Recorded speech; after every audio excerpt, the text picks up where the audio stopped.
Olá pessoal, bom dia. Primeiramente gostaria de agradecer por essa oportunidade.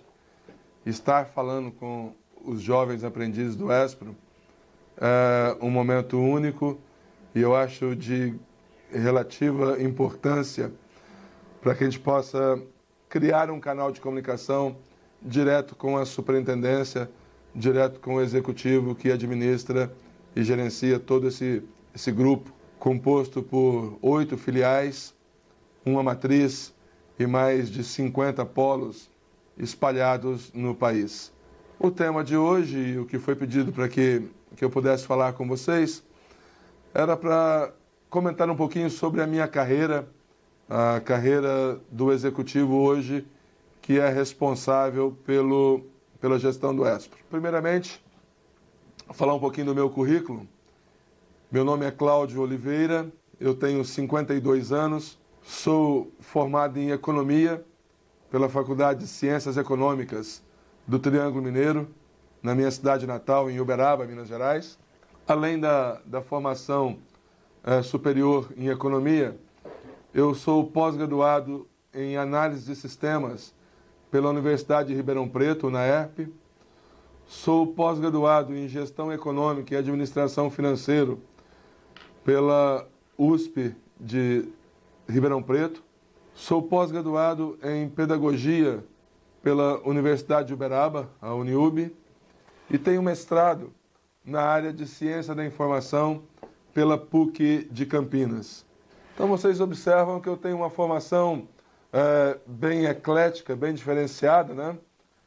Comecei com uma formação de base na área de Economia, na área de Ciências Sociais Aplicadas, né?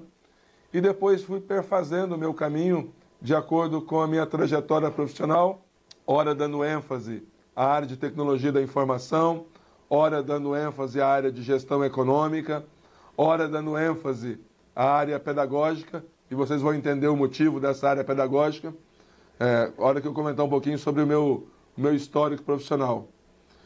E depois, concluindo a minha formação com um mestrado na área de Ciência da Informação. Eu sou mineiro, né? E como todo jovem do interior, o meu sonho de criança era ser jogador de futebol. Como muitos de vocês têm certeza que já tiveram. E as coisas caminhavam até de uma forma bastante positiva nesse sentido. Eu era um atleta que disputava torneios por times da minha cidade natal. E esses torneios, modéstia à parte, me davam a oportunidade de mostrar a minha habilidade como jogador, como atacante, né, no futebol. Essa habilidade permitiu com que um olheiro do meu time do coração, e aí eu gosto sempre de comentar, né, sou apaixonado por futebol e sou apaixonado por um time que é o Atlético Mineiro. Sou atleticano, como se diz na minha terra, doente. E um olheiro do Atlético assistiu uma partida, assistiu na realidade um torneio que nós disputamos em Uberaba, e eu fui muito bem nesse torneio, e esse olheiro procurou o técnico, que era o técnico do time do Uberaba Esporte, e sugeriu que eu pudesse fazer uma mudança de ares, ir para Belo Horizonte, e lá nas categorias de base do Atlético eu teria oportunidade de continuar meus estudos, morar em Belo Horizonte e treinar no Atlético. Eu fiquei encantado com aquilo, mas é lógico, eu era menor de idade, precisava da anuência dos meus pais para que eu pudesse seguir essa carreira. Fiquei todo empolgado quando foi marcada uma reunião com meu pai, e eu me recordo plenamente disso, quando chegou o olheiro e o técnico do time do infantil, do Uberaba Esporte, na minha casa, eu todo empolgado, né, esperando um resultado muito positivo daquilo. Meu pai foi curto e grosso, falou, não, ele não vai, o esporte para ele é uma atividade de lazer, futebol é uma atividade de lazer, o Cláudio vai estudar e escolher uma profissão no futuro. No primeiro momento eu fiquei bastante decepcionado com aquela postura do meu pai, Mas em seguida, e eu tinha muito respeito pela figura do meu pai como homem, como pessoa, como profissional que era. Falei, poxa, ele está pensando no meu futuro, está pensando na minha carreira. E entendi que aquilo realmente era o mais correto. E abandonei a ideia de ser um jogador de futebol, de ser um atleta profissional, e passei a me dedicar fortemente ao estudo. Passei a dedicar, acho que até com mais raça, com mais gana, a ser uma pessoa que pudesse alcançar objetivos concretos através do estudo. Tive a oportunidade de participar, e aí, depois de alguns anos, já chegando na época de prestar vestibular, teve uma feira de profissões na minha cidade, e nessa feira de profissões teve um grande escritor, um grande cientista econômico, chamado Paul Singer. O Paul Singer estava em Uberaba e fez uma palestra falando sobre a carreira de economia. E nessa palestra ele disse uma frase que me marcou. Ele falou, um médico salva uma vida, um economista salva uma nação. Poxa, aquilo realmente me marcou, aquilo chamou muito a minha atenção. E eu falei, poxa, eu quero ser economista. E eu quero ser um economista com bastante embasamento, com sucesso. E resolvi prestar vestibular. Fiz o concurso na universidade, na Faculdade de Ciências Econômicas do Triângulo Mineiro. Na época fui aprovado em segundo lugar no vestibular e mantive assim, um índice de aproveitamento muito intenso nos 4 anos de faculdade. Nesse período que eu comecei a faculdade, o curso de economia era um curso noturno. Então permitia que eu pudesse trabalhar durante o dia. Até então eu não trabalhava, eu só estudava. E aí eu comecei a trabalhar no Banco Mercantil de São Paulo. E aqui eu faço um adendo e uma observação. Nós temos muitos jovens aprendizes do ESPRO que estão desenvolvendo o seu programa de aprendizagem em uma instituição financeira. Não só bancos, mas também algumas seguradoras. Aproveitem essa oportunidade. Eu trabalhei durante 4 anos no Banco Mercantil de São Paulo. É um banco que não existe mais. Mas eu aprendi muito da minha vida profissional com os ensinamentos que eu tive no Banco Mercantil. Trabalhar em uma instituição financeira te dá uma base muito grande para o desenvolvimento de uma carreira profissional.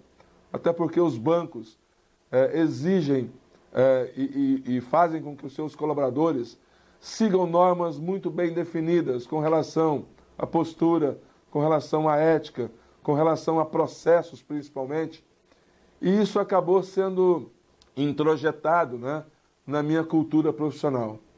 Durante o tempo que eu fiz a faculdade, eu trabalhei no banco, e logo que eu concluí a faculdade, na minha cidade natal apareceu uma empresa, que era uma empresa nacional, era uma cooperativa, chamada Cooperativa Agrícola de Cotia, que a sede era aqui em São Paulo, e que estava montando na minha cidade uma fábrica, uma indústria para a produção de adubos.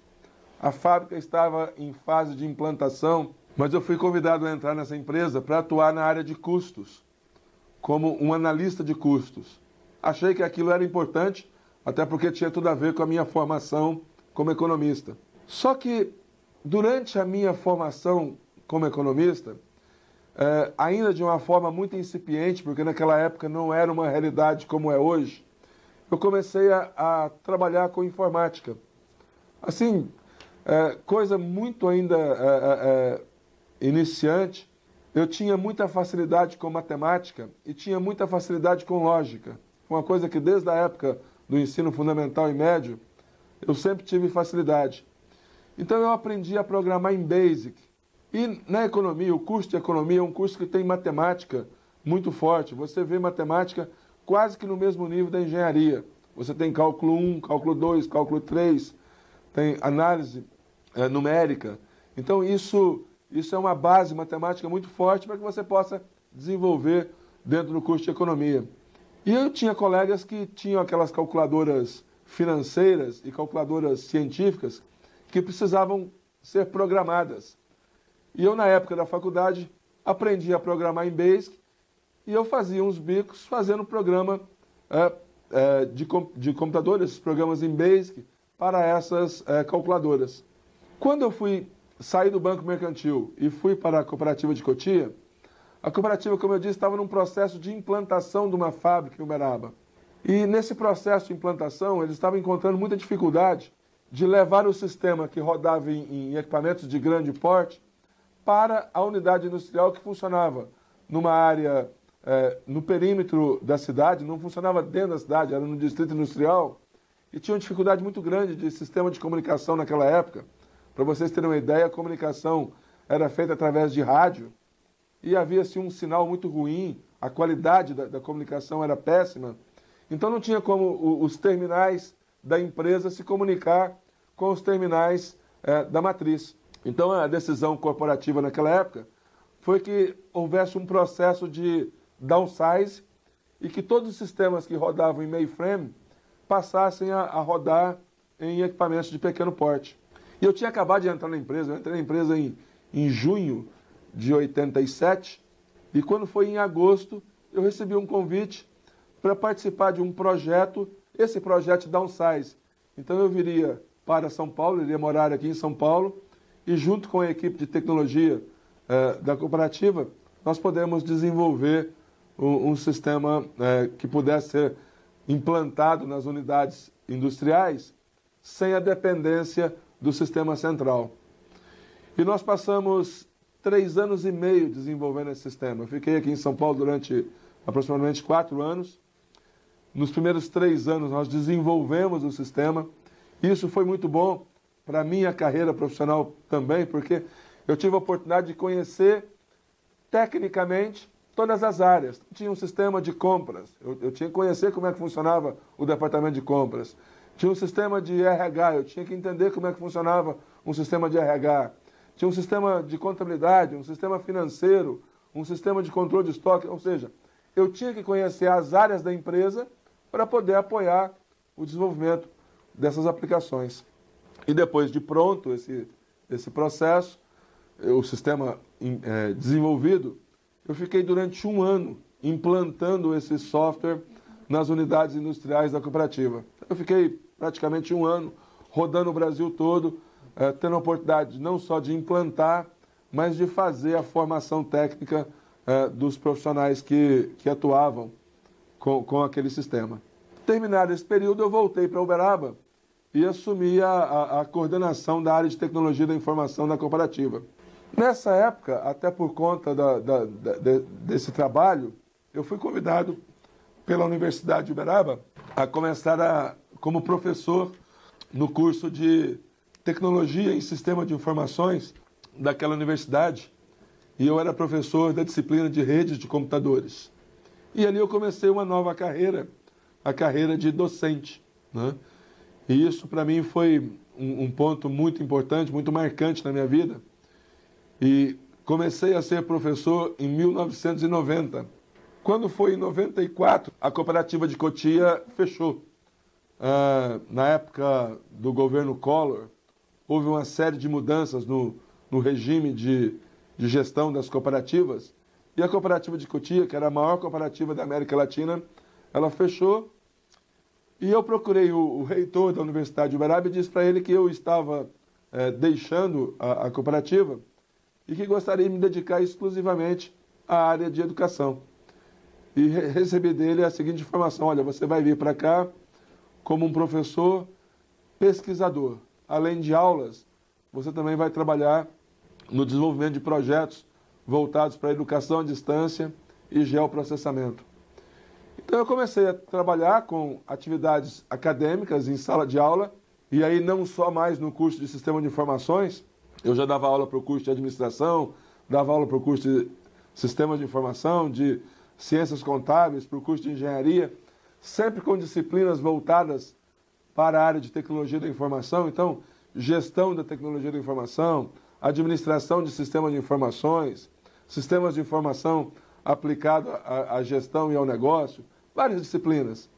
Eu comecei a dar aula em 1990, fiquei durante 14 anos de forma ininterrupta dando aula, Mas em 2003, apareceu em Uberaba um empresário que queria montar uma faculdade. Ele tinha uma rede de lojas, a rede de lojas chamava-se Lojas MIG, e ele tinha 150 lojas espalhadas no Brasil. Era a quarta maior rede de lojas nesse segmento. Perdia apenas para Casas Bahia, que era a primeira, Ponto Frio, que era a segunda, e Magazine Luiza, que era a terceira. Depois vinha essas lojas MIG. E ele queria montar uma faculdade, e queria montar a faculdade em Uberaba, porque era a cidade natal dele. E na época ele resolveu, pesquisando no mercado, encontrar alguns profissionais que pudessem apoiá-lo no desenvolvimento desse projeto. E eu fui convidado para participar desse projeto, sendo um consultor, inicialmente trazendo conteúdos relativos aos cursos de Sistema de Informação, Administração, Ciências Contábeis, Publicidade, Propaganda e Jornalismo. Fiquei responsável por esses 5 cursos. Elaboramos o projeto, encaminhamos isso junto ao MEC. Um ano depois, o MEC autorizou o início da faculdade. Isso era janeiro de 2004. E aí eu fui convidado por esse empresário para deixar a sala de aula, né, e passar a trabalhar exclusivamente na área de educação, mas não mais como professor, e sim como gestor. Então, em 2004, eu comecei a minha carreira como executivo, assumindo a direção dessa faculdade, chama-se Faculdade de Talentos Humanos, na cidade de Uberaba. E a partir daí a minha carreira deu uma guinada, né, porque eu deixei de ser professor e passei a trabalhar exclusivamente com a gestão de negócios, né? E gerir uma faculdade não é uma coisa simples. Era uma faculdade que estava começando do zero, eram 14 cursos, todos os cursos iniciando. Nós tínhamos que montar laboratório, montar biblioteca, contratar professores, contratar coordenadores, criar todo o sistema de gestão, né? E isso foi um processo bem interessante que aconteceu, e a faculdade hoje continua existindo, continua funcionando em Uberaba. Hoje tem mais de 20 cursos. Fiquei nessa faculdade de 2004 até 2008. Quando foi em 2008, a Rede Pitágoras estava em franco crescimento, e a Rede Pitágoras havia adquirido algumas faculdades e passou a operar. Inicialmente, Pitágoras só tinha colégio. Eles passaram a operar também com ensino superior. E aí eu recebi um convite para deixar a Faculdade de Talentos Humanos e ir para a Rede Pitágoras e trabalhar nesse processo de expansão. E eu fui para a cidade de Divinópolis, também no interior de Minas, e assumi a direção da Faculdade Pitágoras de Divinópolis. Também num processo de ampliação. Quando eu cheguei lá, a faculdade tinha 4 cursos: Direito, Administração, Economia e Ciências Contábeis. E no período que eu estive à frente dessa faculdade, nós implementamos 21 novos cursos, sendo vários cursos na área de engenharia, vários cursos na área de saúde, cursos tecnólogos, pós-graduação. Fizemos um trabalho bem interessante, e aí já numa esfera diferente, porque não era mais uma faculdade isolada. Até então, a faculdade que eu atuava, a Faculdade de Talentos Humanos, só existia em Uberaba. E na Faculdade de Pitágoras era uma rede que funcionava no Brasil todo. Fiquei nessa rede durante praticamente 3 anos, e aí surgiu uma proposta também bastante interessante para desenvolver um projeto de transição de uma faculdade que tinha uma gestão não profissional, né, uma gestão caseira, e que queria se profissionalizar para sair para o mercado. E eu aceitei esse desafio e fui para Manaus ser diretor da Faculdade Marta Falcão, na cidade de Manaus. Passei por todo esse processo de profissionalização da gestão daquela faculdade. A faculdade chegou a estar num nível de excelência, tanto que, quando ela atingiu o nível de excelência, ela foi vendida pelos empresários que eram donos, né? E saí de Manaus quando a faculdade foi vendida e fui para um processo similar em Juiz de Fora, e assumi a direção da Faculdade Viana Júnior, na cidade de Juiz de Fora. Também imaginando um processo bem parecido. A ideia da proprietária da faculdade era profissionalizar a gestão da instituição para que ela pudesse ganhar valor de mercado e, quem sabe, também ser vendida. Quando eu estava nessa faculdade, eu tive o primeiro contato com o terceiro setor. Era uma coisa que eu não tinha participado ainda. Eu sempre atuei em empresas privadas que buscavam lucro. Eu trabalhei em banco, trabalhei numa indústria, trabalhei em universidade, faculdade. E eu tive um primeiro contato no terceiro setor e fui convidado pela Ana Maria Diniz, que é filha do Abílio Diniz, a vir para São Paulo e assumir a gestão de uma faculdade aqui em São Paulo, chamada Instituto Singularidades. E essa faculdade tinha uma característica bastante particular.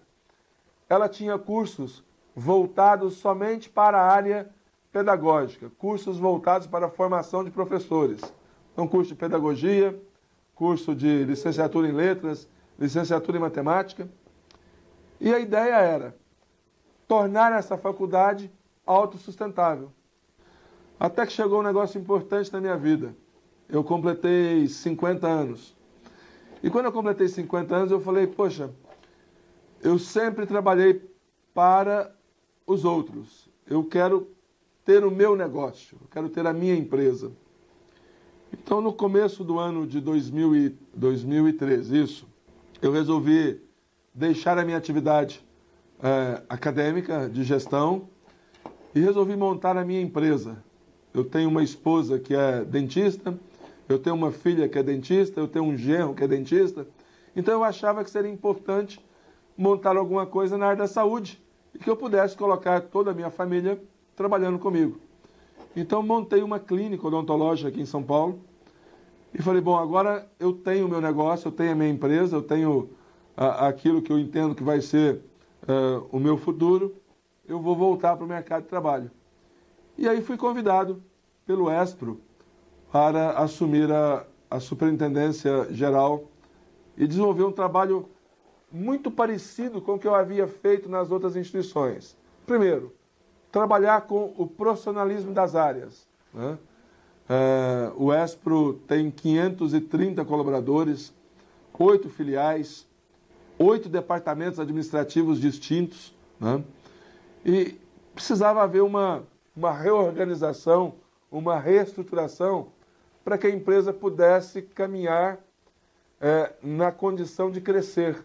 O ESPRO já tinha aí 9.500 jovens, mas nós entendíamos que tinha capacidade para ter muito mais que isso.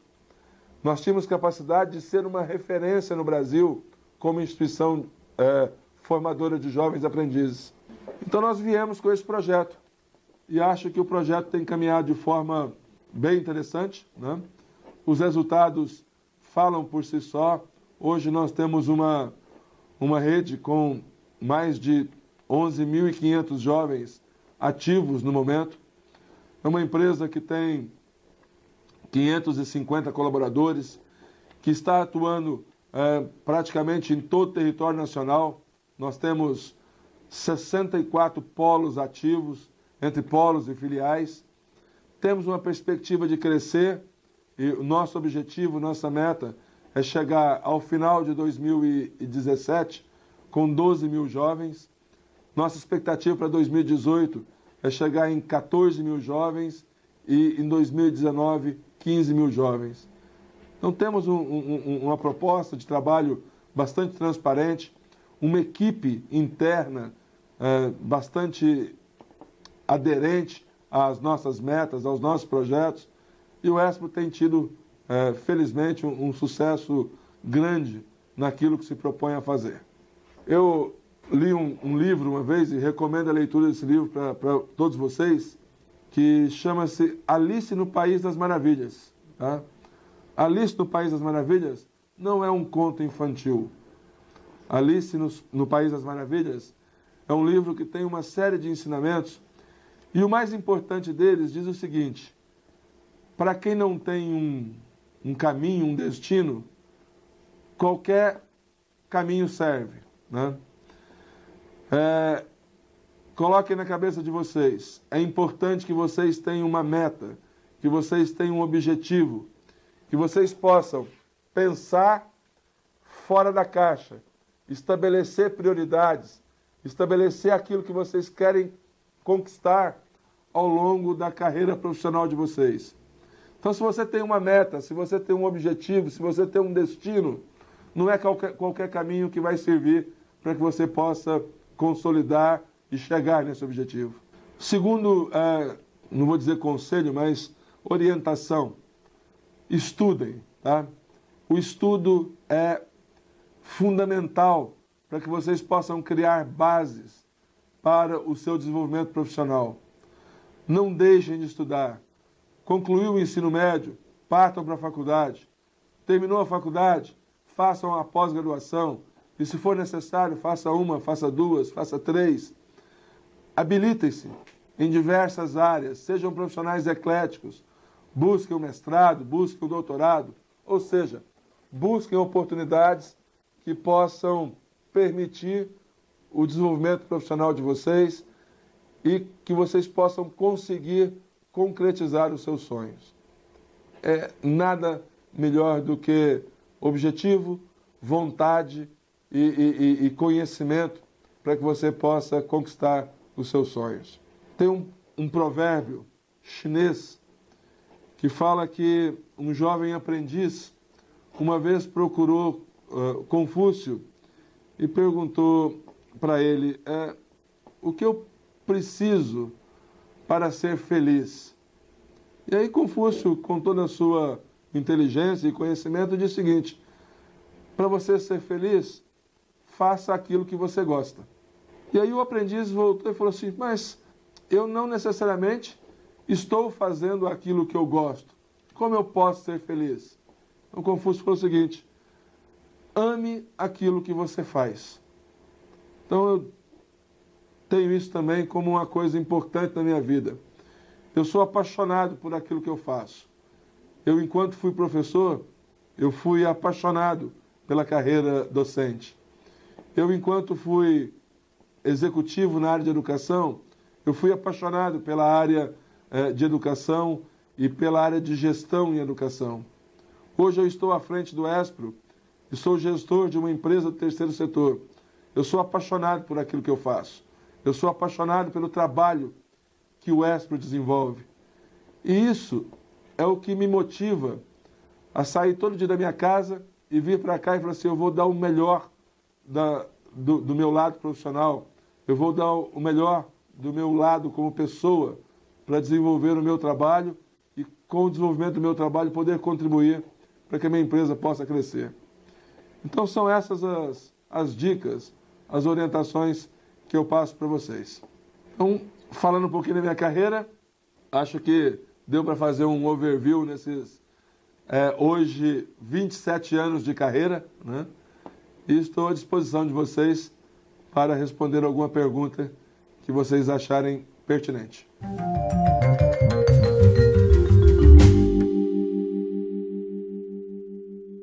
Olá, pessoal de Porto Alegre. Vai ser o primeiro a ser atendido. Tudo bem, André? Temos perguntas, André? Bom dia, Cláudio. Bom dia. Tudo bem? Meu nome é Eric, sou aprendiz do Banco Itaú, também sou estudante de economia. E eu queria te fazer uma pergunta, assim, em relação à ESPRO, até interessante como economista e também com uma pós-graduação em administração financeira, se não me engano, se entendi bem aí no começo. Isso. Sobre o financiamento da ESPRO, como é a captação de recursos e a destinação dos recursos, pois como é decidido para onde que vai, qual é o investimento, como é que é feito esse processo. Ok, boa pergunta, Eric. O ESPRO é uma entidade sem fins lucrativos. Então, nós somos uma empresa que não visa lucros. A nossa receita, ela tem duas fontes. A primeira fonte é o serviço que nós oferecemos às empresas para a formação de aprendiz. Então, quando nós procuramos um parceiro e oferecemos a formação, o parceiro nos dá as vagas e nós fazemos a formação teórica do aprendiz. E para essa formação nós cobramos uma taxa de cada jovem. E quem paga essa taxa é o parceiro. Então, no seu caso, você está no Itaú. O Itaú é um dos nossos maiores parceiros. Nós temos hoje mais ou menos 1.300 jovens no Brasil inteiro que estão ligados ao Banco Itaú, fazendo o programa de aprendizagem. Então, o Itaú paga por cada um de vocês uma contribuição mensal, e é esse dinheiro que nos permite desenvolver o nosso trabalho. Além disso, nós vamos no mercado buscar recursos de empresas que têm capital social disponível. O que é isso? As empresas privadas, elas podem pegar parte da sua receita e aplicar na área social. E esse valor que elas aplicam na área social, elas deduzem do seu imposto de renda, né? Então, as empresas que têm esse recurso, nós procuramos e falamos, olha, nós somos uma ONG, uma empresa do terceiro setor, desenvolvemos projetos na área de aprendizagem, um deles é o programa de aprendiz e o outro é o FMT, que é o programa inicial, né, que é a formação básica, antes da aprendizagem. E aí nós recebemos recursos dessas empresas a título de doação para que a gente possa desenvolver os nossos projetos e depois a gente apresenta um balanço para essas empresas dizendo como que o dinheiro foi aplicado. Então é assim que funciona. A nossa empresa é uma empresa bastante saneada, né? Nós trabalhamos sempre com uma margem positiva, né? O Espro não depende só das doações ou só do serviço para sobreviver. Nós temos uma receita que nos dá a condição de, mesmo se não tiver nenhum pagamento, de continuar existindo por um período de tempo, né? Isso nos dá tranquilidade, nos dá estabilidade e condição de desenvolver os projetos. Você fez uma segunda pergunta que também é importante. Como é que nós fazemos para poder alocar esses recursos nos diferentes projetos? Então, nós fazemos um planejamento estratégico, que é uma coisa que você vai ver no seu curso de economia, que é extremamente importante para as empresas. Elas se programam por um período de 1, 2, 4, 5 anos. E no nosso último planejamento estratégico, nós fizemos uma proposta de planejamento para os próximos 5 anos.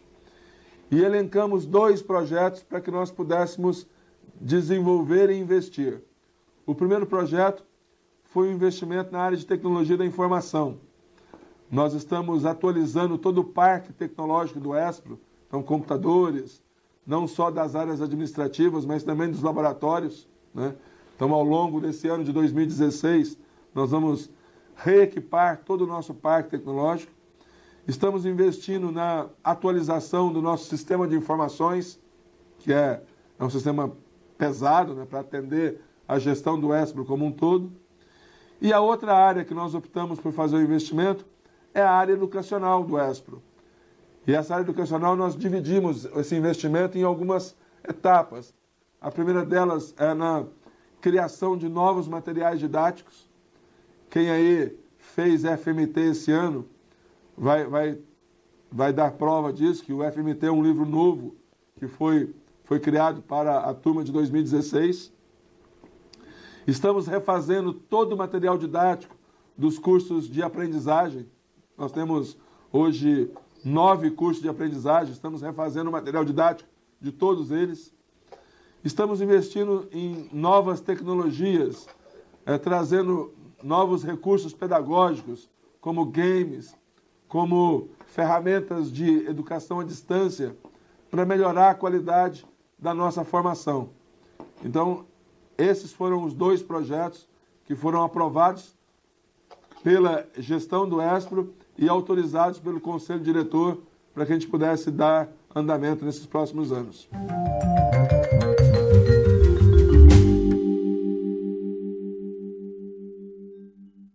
Olá, Bianca, tudo bem? Boa tarde, bom dia. Boa tarde, não, bom dia ainda. Tudo bem com vocês? Bom dia, Paulo.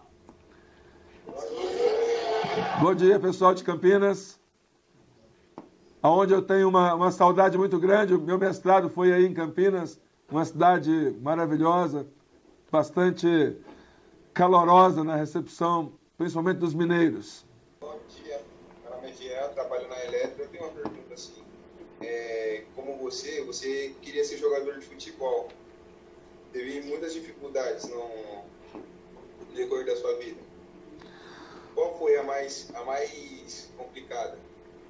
A mais complicada? Essa eu não falei aqui. A mais complicada foi o seguinte. Quando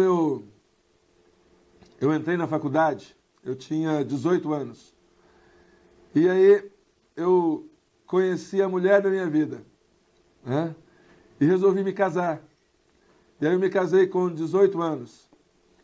Estou casado há 35 anos. Então essa foi a grande dificuldade, Piau.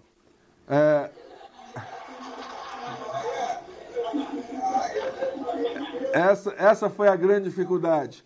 Administrar uma formação superior, que eu estava fazendo faculdade, trabalhava durante o dia e as responsabilidades de um recém-casado, né? Demorei 2 anos para ter o primeiro filho, né? Mas eu entendo assim, eu casei muito cedo, né? Como eu disse, quando eu achei a mulher da minha vida, eu não queria perder tempo. Então eu resolvi casar cedo. Então essa foi a maior dificuldade. Mas não é a dificuldade que tira a gente do nosso rumo. Então isso não atrapalhou o meu desenvolvimento profissional, até porque a minha esposa foi sempre muito parceira, né, muito colaborativa, e entendeu todas as etapas da nossa vida. Quando eu precisei, por exemplo, sair da minha cidade natal e vir para São Paulo para trabalhar aqui, eu fiquei trabalhando aqui durante 4 anos e ela com os meus 2 filhos morando em Uberaba. Então isso foi uma dificuldade grande, mas nada que hoje eu não possa olhar para trás e dizer valeu a pena.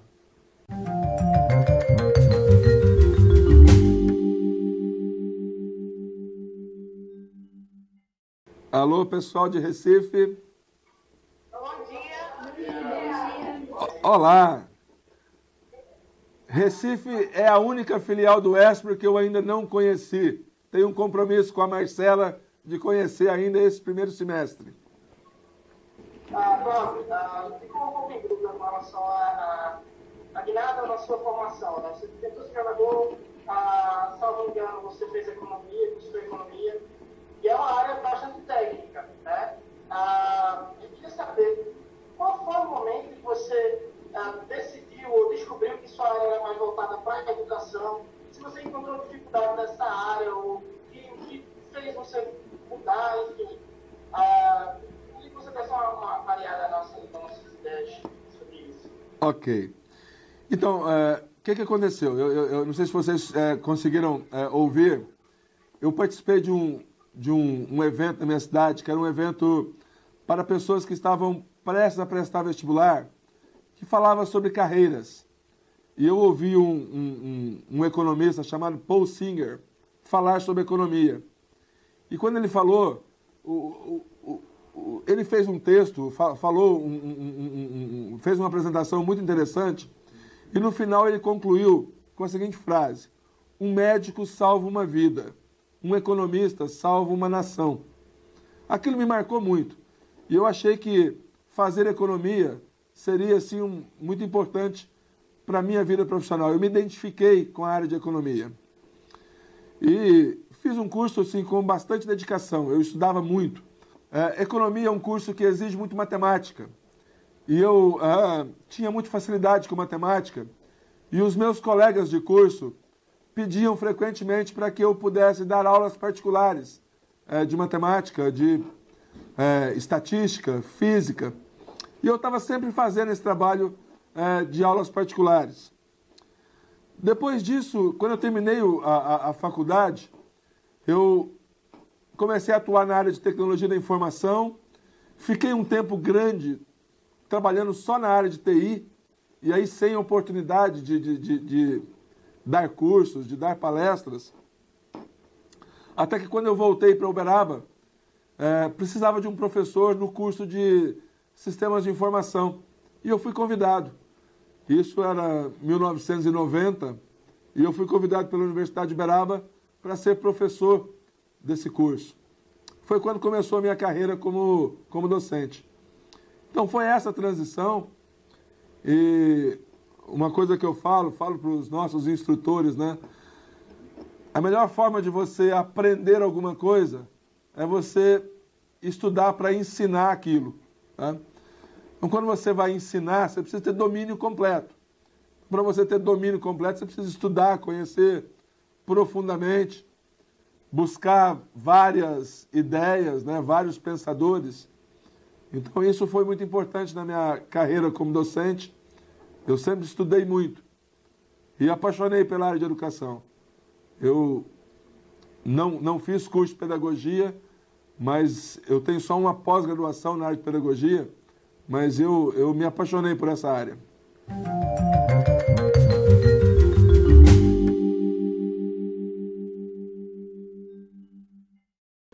Oi, Cláudio. Oi. Tudo ok? Aqui tem mais uma pergunta rapidinho. Ok, vamos lá. Cláudio, meu nome é Rayana, eu sou aprendiz do Banco Itaú. E eu vi que foi dito aí que a gente teria que amar aquilo que a gente faz. Mas é mais interessante a gente amar o que a gente faz ou a gente fazer o que a gente ama? Boa pergunta, boa pergunta. Olha, eu acho o seguinte, se a gente amar o que a gente faz, com certeza nós vamos fazer aquilo que a gente ama. Tá? Eu acho que uma coisa tá relacionada à outra. Eu sou uma pessoa muito otimista, eu sempre fui muito otimista. Como bom mineiro que sou, o mineiro tem essa característica, nós somos um povo muito afável. O mineiro é conhecido por ser muito dócil, muito receptivo. Todo mundo que vai para Minas Gerais fala que o mineiro tem um jeito especial de tratar as pessoas, de receber as pessoas. Então eu como bom mineiro que sou, entendo que nós temos que gostar daquilo que a gente faz. Se a gente não gostar, nós não vamos ser felizes, nós não vamos ter sucesso, nós não vamos ter motivação. Nada que a gente faz sem motivação vai garantir resultado. Então a gente tem que gostar. Apaixonar por aquilo que nós fazemos nos dá a oportunidade de vencer, a oportunidade de trilhar metas, de trilhar objetivos. Então eu acredito muito nisso. Eu tenho um vídeo que chama-se Apaixone-se. Esse vídeo é um vídeo que eu acho muito bonito. E eu vou fazer uma cópia desse vídeo e vou mandar uma cópia para cada filial. E vou pedir aos gestores aí, Marcela especialmente, que está aí com a turma de Recife, para poder reproduzir esse vídeo com todas as turmas nossas de aprendiz. Tá?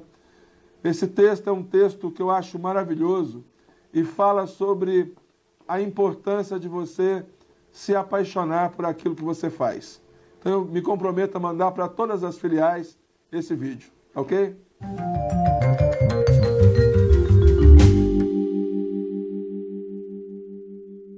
Olá pessoal, bom dia. Bom dia, meu nome é Maiara, eu sou aprendiz do Itaú.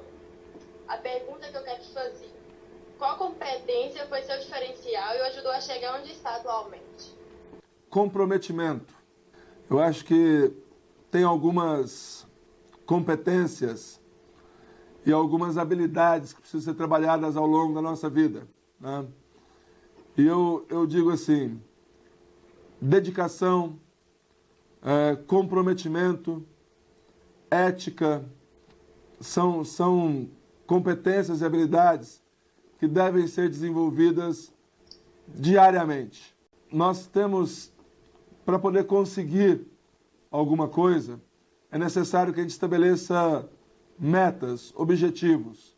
Nós só vamos conseguir conquistar essas metas, esses objetivos, se nós tivermos, primeiro, comprometimento, compromisso de desenvolver as nossas atividades da melhor forma possível, seguir normas, seguir procedimentos, buscar a excelência. Só assim nós vamos conseguir resultados positivos. Então eu entendo que ser comprometido, ser ético, ser dedicado, são competências que fazem parte das pessoas de sucesso.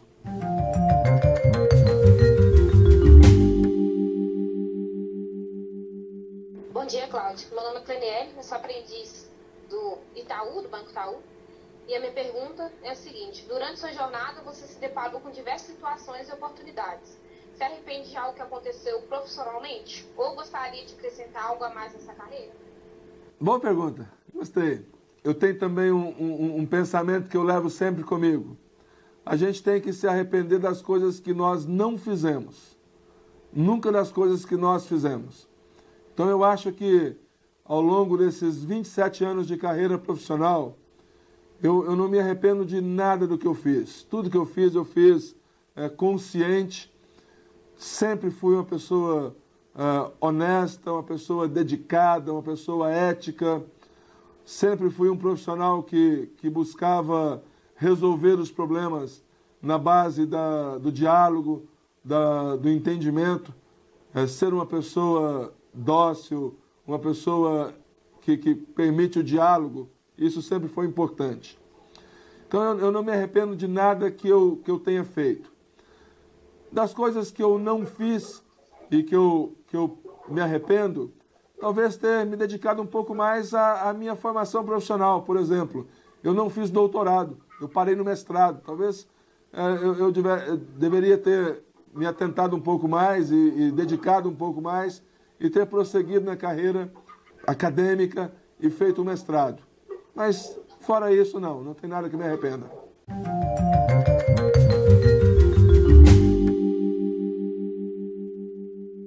Olá, Marco. Bom dia, Cláudio. Bom dia, Nayara. Bom dia, tudo bem? Vai falar com vocês aqui para as perguntas. Bom dia, pessoal do Rio. Já que você alcançou todos os seus objetivos, né, da sua vida, da sua carreira e tal, você teria algum sonho no momento? E qual seria esse sonho? Ah, legal. Eu não alcancei todos os objetivos, não. Eu ainda tenho muita coisa para conquistar. Hoje, o meu maior desejo é fazer com que o ESPRO seja a instituição de referência no Brasil em formação de jovens aprendizes. Eu acho que nós estamos caminhando a passos largos para ser reconhecido como tal, mas o meu sonho hoje, a minha meta, meu desejo, é fazer com que o ESPRO seja a maior e a melhor instituição para a formação de jovens aprendizes.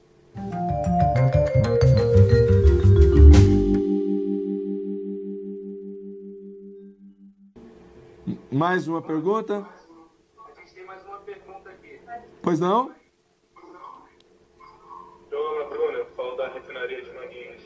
A minha pergunta é o seguinte: qual foi a principal dificuldade ou a divergência que você encontrou entre gerar uma empresa que tem fundos lucrativos e outra que não tem, na casa da ESPRO, que é uma instituição?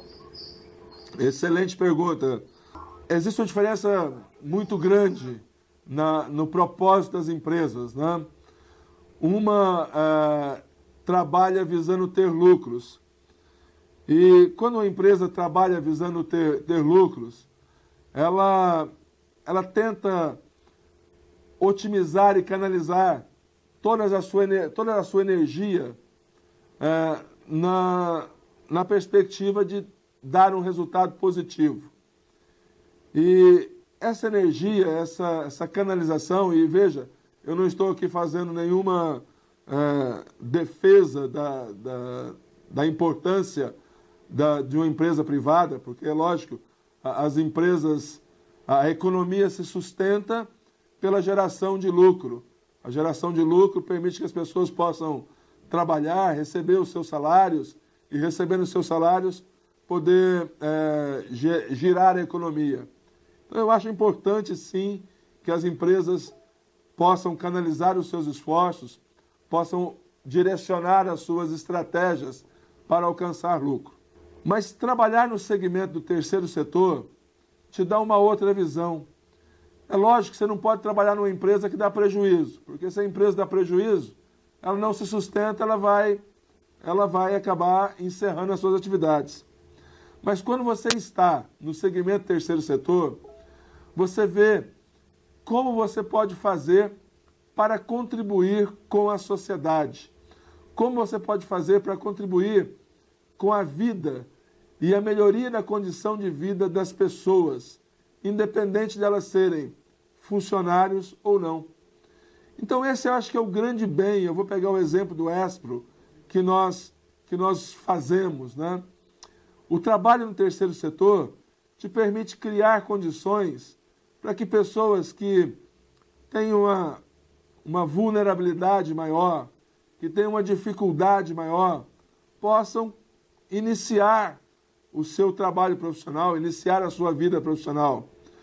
Nós, dentro do ESPRO, temos o cuidado de enxergar alternativas, não só para o jovem, mas também para a família. A gente tem programas de geração de renda, programas de atividades culturais que permitem o engajamento do jovem, da comunidade, da família. Eu acho que existe um bem maior. Você não pensa só em gerar lucros, você pensa basicamente em gerar oportunidades, em gerar um bem-estar para as pessoas. Então essa é a grande diferença. E eu hoje me sinto assim muito integrado nessa perspectiva de trabalhar por um bem maior. Então estar no ESPRO hoje, como eu disse anteriormente, é uma motivação muito grande. E até completando a resposta da pergunta anterior, né? Por isso que eu tenho mais uma dezena de novos objetivos. O primeiro deles é tornar o ESPRO uma referência, ser a maior entidade formadora de aprendizes no Brasil. Mas, quiçá, a gente consiga colocar 20, 30, 40 mil jovens no mercado de trabalho e que isso aí possa ser a semente para que eles possam se desenvolver e se tornar profissionais de sucesso no futuro.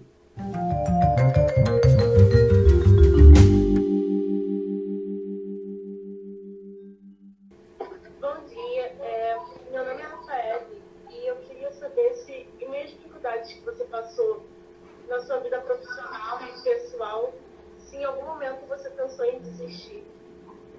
Daniele, boa pergunta. Não, como eu disse, eu sou uma pessoa muito otimista. Sempre fui. Eu acho que desistir jamais, né? A gente tem que lutar até a última gota de sangue. A gente tem que lutar com todas as nossas forças para poder conquistar os nossos objetivos.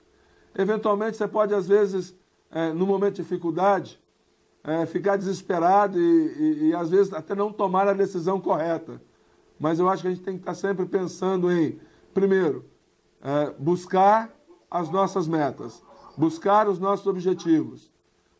Como eu disse, gostar daquilo que nós fazemos. E se por acaso a gente não estiver gostando, buscar alternativa. Essa alternativa pode vir através de um curso, através de uma formação técnica, através de uma mudança de emprego, uma mudança de namorado. Tem muita coisa que ajuda. Mas a gente tem que ter sempre a ideia de que desistir nunca. Nós temos que buscar alternativas para superar as nossas dificuldades. O microfone está fechado. Eu queria falar em nome da turma também que nós vamos enviar uma lembrança em malote do Senhor da Cacau. Opa! Muito obrigado. O Daniel Kovic, se estiver por aí, Kovic, olha, você está compelido a trazer isso aqui sem abrir o pacote, viu?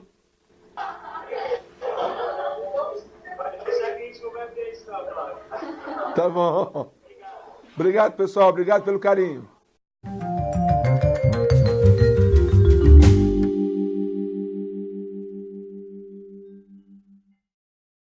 Bom dia, Cláudio. Bom dia. Meu nome é André, eu trabalho na Porto Seguro e eu tenho uma curiosidade que eu creio que mais de uma pessoa teve em comum. O que levou você a ser tão eclético na sua carreira em relação aos seus estudos? Eu vejo que você tem uma diversidade muito grande de matérias no seu currículo. Boa pergunta, né? Também é excelente.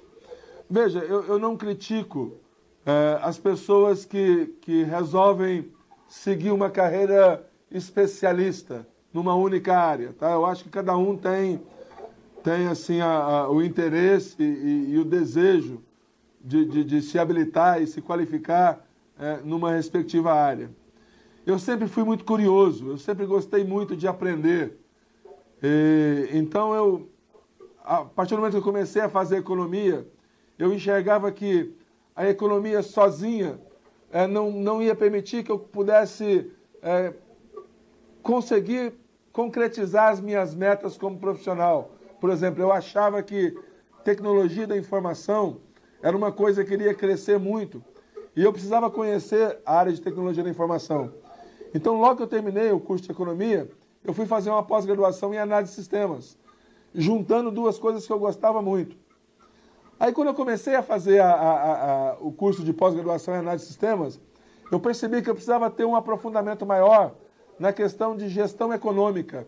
A questão da economia tratada como gerenciamento, como administração. E aí eu fui fazer depois um curso de pós-graduação em gestão econômica e administração financeira. Então aquilo foi criando bases, criando uma estrutura de conhecimento que permitia deslanchar na minha carreira. E aí eu comecei a dar aula. Comecei a dar aula na universidade, eu achava que eu precisava fazer um curso que me desse mais base para ser professor. Aí eu fiz uma pós-graduação em pedagogia. Ok, as coisas foram crescendo e eu fui tendo outras oportunidades. Achei que era importante fazer um mestrado. E aí eu fui fazer um mestrado na área de sistema de informações. Então meu mestrado começou em sistema de informações.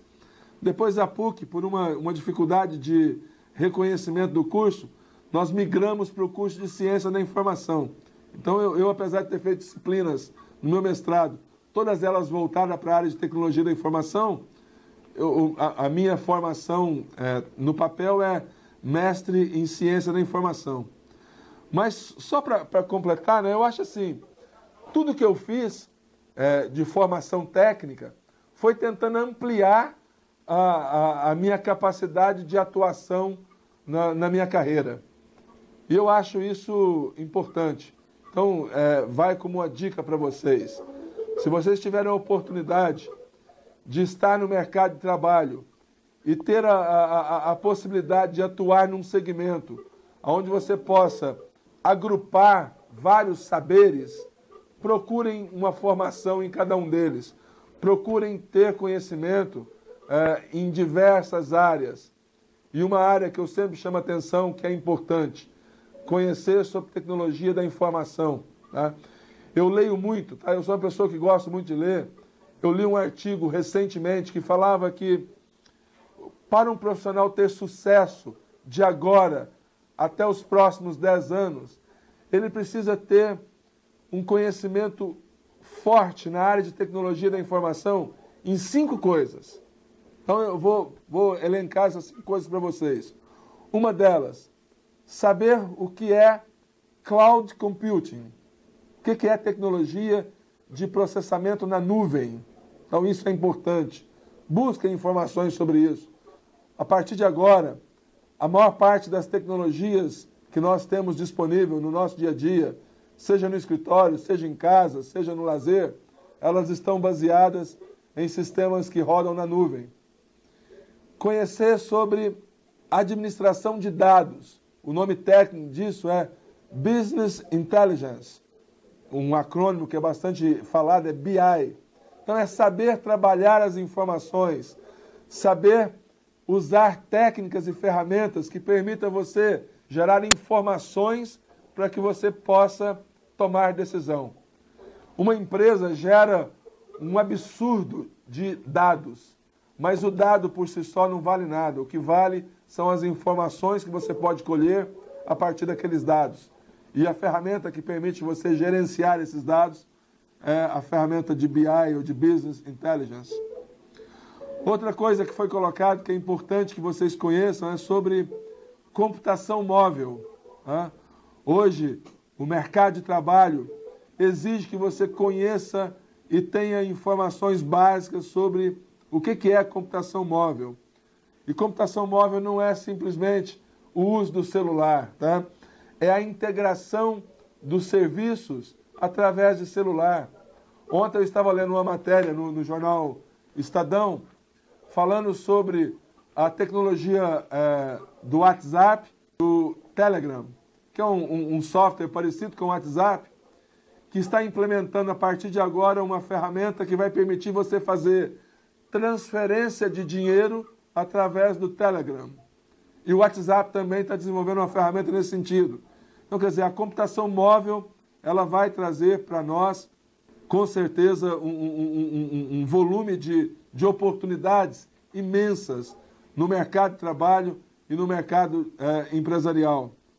Outra coisa que se fala que é importante que nós tenhamos a visão e o conhecimento é saber e conhecer sobre banco de dados. O que é um banco de dados? O que é, na expressão da palavra, ter um ambiente onde você possa colocar dados e esses dados estarem integrados e correlacionados. Então, essa também é um conhecimento importante. E o outro, né? Você saber utilizar ferramentas de construção colaborativa. Ferramentas, por exemplo, como as ferramentas que o Google disponibiliza gratuitamente, que permite que você possa criar textos, planilhas, apresentações de forma colaborativa, ou seja, várias pessoas construindo simultaneamente um documento, uma apresentação ou trabalhando com os dados. Então, só para concluir, ser eclético significa abrir horizontes, abrir oportunidades para que você possa crescer profissionalmente. Ok?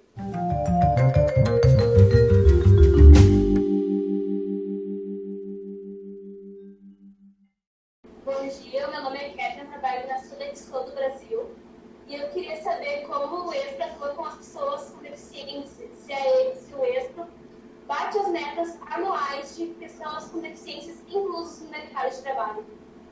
Boa pergunta. Nós não temos uma meta estabelecida para pessoas portadoras de necessidades especiais, tá? O que nós temos feito é o seguinte, porque na realidade, a colocação do jovem com necessidades especiais depende da demanda que o parceiro que oferece a vaga nos apresenta, né? O Expro, por si só, não gera a vaga é gerada pelo parceiro. E nós temos uma demanda pequena, não é significativa, de parceiros que pedem que nós façamos uma busca e colocamos aí jovens que possuem necessidades especiais. Se não me falha a memória, aí eu vou até pedir apoio aí do pessoal que está online, nós temos em Campinas uma solicitação de uma empresa que está com um projeto para poder trabalhar com pessoas portadoras de necessidades especiais. Se não me falha a memória, são pessoas com deficiência visual, é esse um exemplo que eu tenho. E se não me engano, em Curitiba também tem um projeto de uma empresa solicitando jovens que sejam portadores de necessidades especiais. Mas volto a insistir, só para ficar clara a resposta, né? A meta não é do Expro. É lógico que quando a empresa pede que nós direcionemos o jovem com necessidade especial, nós nos sentimos muito felizes por poder também auxiliar nesse sentido. Mas eu dependo de que haja uma solicitação, que haja uma abertura da empresa solicitando o jovem com essas condições. Ok? Cláudio, só para te auxiliar na resposta para jovem, o Expro de Porto Alegre trabalha com pessoas com deficiência também. Na realidade, não existe a meta, bem como você respondeu. A questão é que existe uma parceria dentro da própria fiscalização das vagas de pessoas com deficiência. O que acontece hoje? As empresas, normalmente, elas argumentam que não absorvem a pessoa com deficiência por conta de falta de preparação dessas pessoas. Então, eles estão agora, tem esse projeto já há uns 3, 4 anos, desde que a gente começou a trabalhar com esse público aqui também, de bloquear a cobrança da cota propriamente dita de pessoa com deficiência e passar essas pessoas Então, eles cumprem a aprendizagem aqui, cumprem a vaga de aprendizagem, bloqueia a cobrança de pessoa com deficiência dentro da empresa, a gente prepara aqui dentro da aprendizagem a pessoa com deficiência, porque ela não tem limitação de idade, né, etc., e depois a empresa absorve para a vaga de pessoa com deficiência mesmo. Ok. Mais preparado. Seria isso, né? Excelente. Eu me lembrava que no Sul, eu não lembrava se era Curitiba ou Porto Alegre, tinha um movimento nesse sentido, então é com vocês aí. Parabéns, Lívia. Isso, é Porto Alegre, e a gente está dando um apoio para Campinas também, que recebeu essa demanda bem grande agora, de pessoas com deficiência. A gente está passando material informativo, legislações, etc. Ah, ótimo. Excelente, Lívia. Obrigado. Espero que a gente possa repetir isso outras vezes, né? A gente está aqui numa batalha grande. Estou com o nosso gerente de TI aqui, o Alex, para que a gente possa melhorar a qualidade do nosso canal de comunicação e poder fazer esse encontro mais vezes. Eu faço uma visita periódica às filiais. Eu visitei o ano passado todas as filiais, ficou faltando Recife. Esse ano eu vou retomar essa minha visitação e espero também poder estar com vocês presencialmente e bater um papo aí numa das visitas, falando um pouquinho sobre o ESPRO, falando sobre o trabalho de vocês como aprendizes, falando sobre as suas expectativas, os seus anseios, as suas realizações. E eu desejo a todos muito sucesso. Acreditem que o nosso país tem futuro, vocês vão ter a oportunidade de crescer como pessoas, crescer profissionalmente e no futuro serem destaque num país como o nosso. Tá? Desejo um bom dia a todos, muito obrigado pela participação, uma boa semana, um bom evento aí com esse projeto que o ESPRO oferece de olho para o futuro.